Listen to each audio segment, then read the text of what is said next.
রাজধানীসহ দেশের বিভিন্ন জায়গায় ভূমিকম্প অনুভূত হয়েছে। বেলা 1:52 29 সেকেন্ড সময় ধরে এই ভূমিকম্প অনুভূত হয়। আবহাওয়া অফিস বলছে ভূমিকম্পের উপকেন্দ্র ছিল সাতক্ষীরার আশাশুনি এলাকায়। এটির মাত্রা ছিল রিখটার স্কেলে 5.4। সহকর্মীদের সহায়তায় উপমা রায়ের রিপোর্ট। নোভা এলইডি টিভি, ঝকঝকে ছবি, নিখুঁত শব্দ, 5 বছরের ওয়ারেন্টি। নোভা মানি সঠিক মান, নিশ্চিত সেবা। বেলা 1:52। হঠাৎ কেঁপে ওঠে দেশের দক্ষিণ পশ্চিমের জেলা সাতক্ষীরা। এ সময় এলাকাটিতে আতঙ্ক ছড়িয়ে পড়ে, অনেকেই আশ্রয় নেন খোলা স্থানে।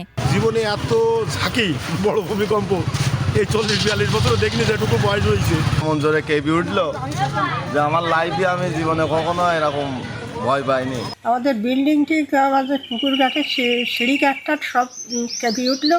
ভূমিকম্প অনুভূত হয় আশেপাশের জেলা খুলনা ও বাগেরহাট সহ বিভিন্ন জেলায়। হঠাৎ দেখি কি মাথাটা গুল্লি দিচ্ছে, কারণ আমি তো ভয় পেয়ে গেছি, কিরে গুল্লি দিচ্ছে কেন।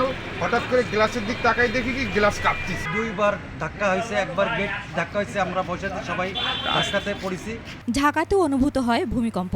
আবহাওয়া অফিস বলছে ভূমিকম্পের উৎপত্তিস্থল সাতক্ষীরা জেলা সদর থেকে 29.4 কিলোমিটার দক্ষিণ পূর্বে, আর ভারতের পশ্চিমবঙ্গের টাকি থেকে 26.2 কিলোমিটার দক্ষিণ পূর্বে। মাঝারি মাত্রার এ ভূমিকম্পের উৎপত্তিস্থল ছিল ভূপৃষ্ঠের 9.8 কিলোমিটার গভীরে। আজকে 1:52:29 একটা মাঝারি মাত্রার ভূমিকম্প হয়। এর রিক্টার স্কেলের মাত্রা ছিল 5.4 মাত্রায়।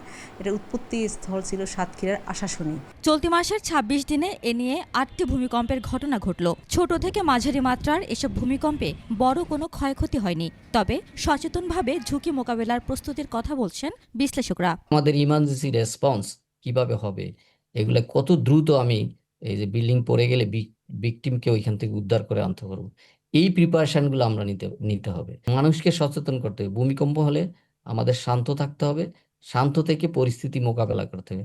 বিশেষজ্ঞরা বলছেন নানা স্থানে ভূমির গঠন পরিবর্তনের কারণে কম ঝুঁকিপ্রবণ এলাকাগুলোতে এখন ভূমিকম্প বেশি হচ্ছে। উপমা রায়, ডেস্ক রিপোর্ট, 21 টেলিভিশন।